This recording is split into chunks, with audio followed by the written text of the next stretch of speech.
आज हमारे शायर शकीब जलाली हैं। शकीब जलाली की ज़िंदगी कर्ब मलाल और तलख़ी में गुजरी। वो अक्सर बीमार रहा करते थे और कई ज़हनी व नफ्सियाती बीमारियों का शिकार थे और इसी नफ्सियाती और ज़हनी अमराज में मुब्तला होकर सिर्फ 32 साल की उम्र में इस दुनिया से रुखसत हो गए। आज इस गमज़दा शायर की एक गज़ल पेश खिदमत है जो 1966 में हमसे जुदा हुए। आके पत्थर तो मेरे सहन में 2-4 गिरे, जितने उस पेड़ के फल थे पसे दीवार गिरे।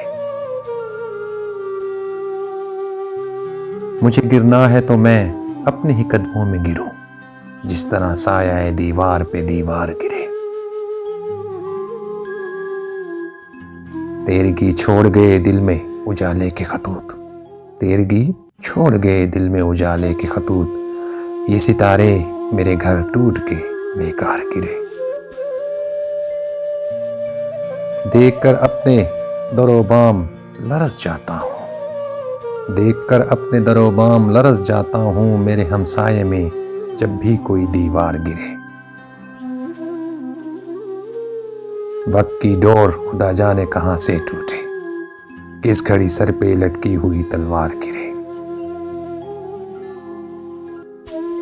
देखते क्यों हो शकीब इतनी बुलंदी की तरफ, देखते क्यों हो शकीब इतनी बुलंदी की तरफ। न उठाया करो सर को कि ये दस्तार गिरे।